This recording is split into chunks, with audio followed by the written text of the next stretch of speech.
Assalamualaikum warahmatullahi wabarakatuh. Perkenalkan, nama saya Nur Astina dengan NIM 220305501086 dari kelas H. Pada video ini saya akan menjelaskan mengenai fase perawatan dan pengobatan gizi buruk dan tata laksana gizi buruk pada balita di layanan rawat jalan. Sebelumnya kita perlu mengetahui apa itu gizi buruk. Gizi buruk adalah keadaan balita yang ditandai dengan kondisi sangat kurus, disertai atau tidak disertai edema pada kedua punggung kaki, berat badan menurut panjang badan atau berat badan menurut tinggi badan kurang dari -3 standar deviasi dan atau lingkar lengan atas kurang dari 11,5 cm pada anak usia 6-59 bulan.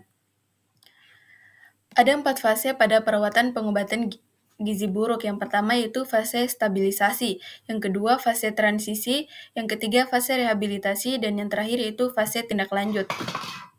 Fase stabilisasi merupakan fase awal pada perawatan yang umumnya berlangsung 1-2 hari, tetapi dapat berlanjut sampai 1 minggu sesuai kondisi klinis anak. Tujuan dari fase ini adalah menstabilkan kondisi medis anak yang kritis sebelum melanjutkan ke fase berikutnya. Pemantauan intensif dilakukan selama fase ini, termasuk memeriksa tanda-tanda vital, yaitu denyut nadi, suhu tubuh, frekuensi pernapasan, serta tanda bahaya lainnya seperti edema, asupan makan, frekuensi buang air besar, dan berat badan. Setelah fase stabilisasi, anak akan memasuki fase transisi. Fase transisi adalah masa peralihan dari fase stabilisasi ke fase rehabilitasi yang bertujuan untuk mempersiapkan tubuh untuk menerima asupan energi dan protein yang lebih tinggi secara bertahap. Pemantauan selama fase ini mirip dengan fase stabilisasi, termasuk mencatat perkembangan vital anak, frekuensi makan, dan tanda klinis lainnya. Masa transisi ini penting untuk memastikan tubuh anak dapat beradaptasi dengan baik sebelum mendapatkan asupan makanan yang lebih tinggi pada fase rehabilitasi. Fase yang ketiga yaitu fase rehabilitasi. Fase rehabilitasi adalah tahap penting untuk memulihkan status gizi anak secara bertahap. Pada fase ini, anak mulai diberikan makanan tambahan yang berfokus pada catch-up growth atau pertumbuhan kejar.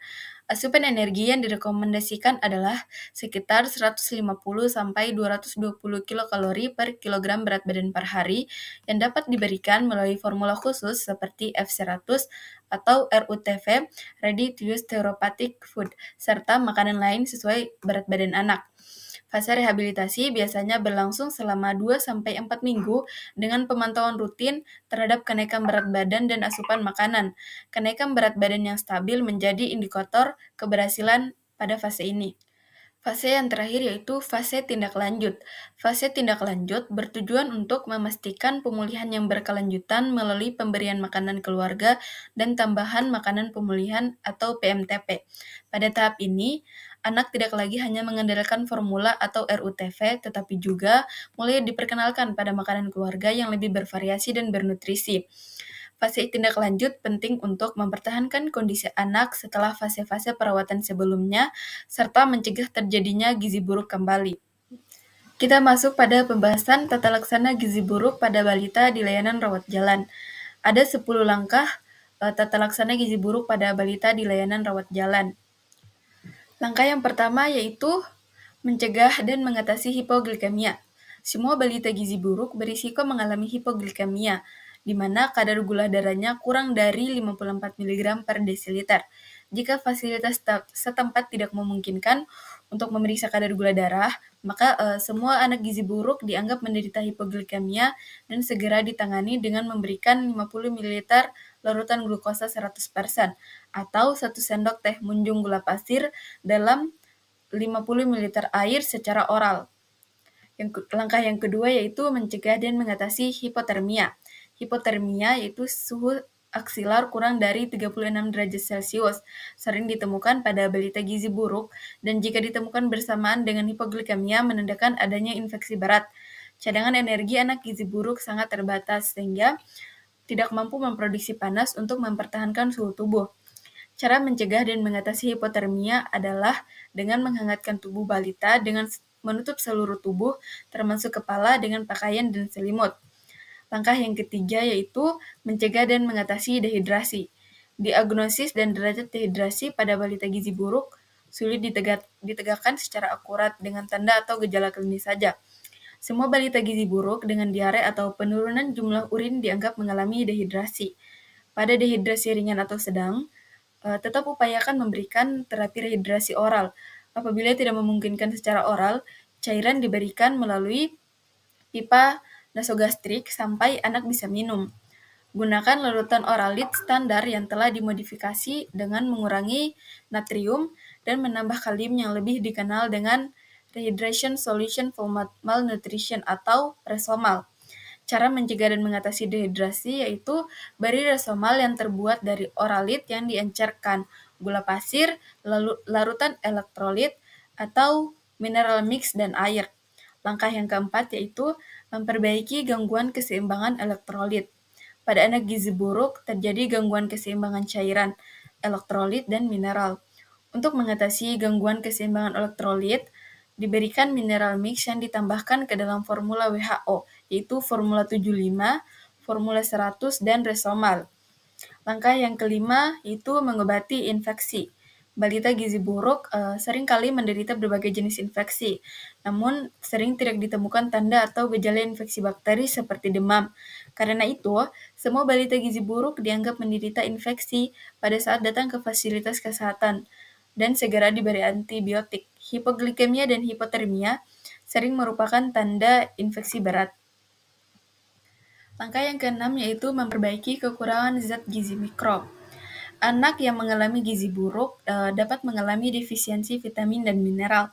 Meskipun sering ditemukan anemia, zat besi tidak boleh diberikan pada fase awal, yaitu pada fase stabilisasi dan transisi.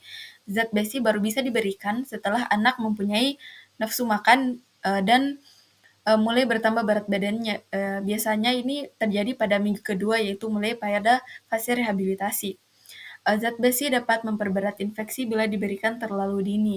Pemberian zat gizi mikro sama dengan penjelasan sebelumnya. Bila balita gizi buruk mendapat RUTV dengan komposisi sesuai dengan rekomendasi WHO, maka tidak perlu diberikan suplementasi zat gizi mikro lagi, kecuali ditemukan tanda klinis kekurangan vitamin A pada mata atau adanya riwayat menderita campak dalam 3 bulan terakhir. Maka balita dapat diberi suplementasi vitamin A dosis tinggi sesuai dengan umurnya. Langkah yang ketujuh yaitu memberikan makanan untuk fase stabilisasi dan transisi. Langkah yang ketujuh ini biasanya diberikan untuk anak gizi buruk di layanan rawat inap. Langkah yang kedelapan adalah memberikan makanan untuk tumbuh kejar. Langkah yang ke-8 ini biasanya diberikan pada fase rehabilitasi karena pada fase rehabilitasi sering terjadi replesi atau pemulihan jaringan tubuh sehingga diperlukan energi dan protein yang cukup, di mana energi yang diberikan itu 150 sampai 220 kilokalori per kilogram berat badan per hari, protein 4 sampai 6 gram per kilogram berat badan per hari. Terapi gizi yang dapat diberikan yaitu formula 100 atau F100 dan RUTV yang secara bertahap ditambah pada makanan padat gizi. Langkah yang ke-9, memberikan stimulasi untuk tumbuh kembang. Pada anak gizi buruk sering terjadi keterlambatan perkembangan mental dan perilaku. Keterlibatan keluarga, terutama ibu, sangat diperlukan dalam memberikan stimulasi untuk tumbuh kembang anak. Oleh karena itu, perlu diberikan petunjuk kepada orang tua dan keluarga untuk memberikan stimulasi perkembangan anak dengan penuh kasih sayang.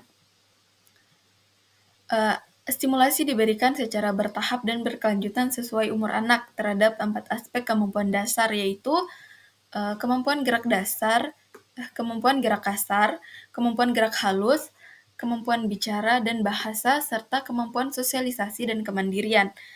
Stimulasi terstruktur dilakukan secara intensif setiap hari selama 15 sampai 30 menit. Langkah yang terakhir yaitu mempersiapkan untuk tindak lanjut di rumah. Persiapan untuk tindak lanjut di rumah dapat dilakukan sejak anak dirawat inap, misalnya melibatkan ibu dalam kegiatan merawat anaknya. Kriteria sembuh dari gizi buruk apabila berat badan menurut tinggi badan atau berat badan menurut panjang badan lebih dari -2 standar deviasi atau nilainya lebih dari atau sama dengan 12,5 cm dan tidak adanya pitting edema bilateral.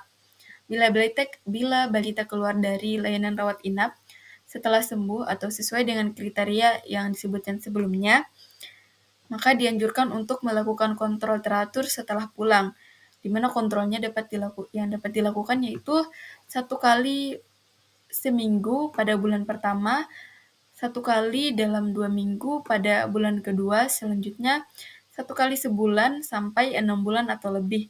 Selain itu, dianjurkan juga untuk melengkapi imunisasi dasar ataupun ulangan sesuai program PPI, yaitu Program Pengembangan Imunisasi. Demikian penjelasan dari saya mengenai fase perawatan dan pengobatan gizi buruk dan tata laksana gizi buruk pada balita di layanan rawat jalan. Assalamualaikum warahmatullahi wabarakatuh.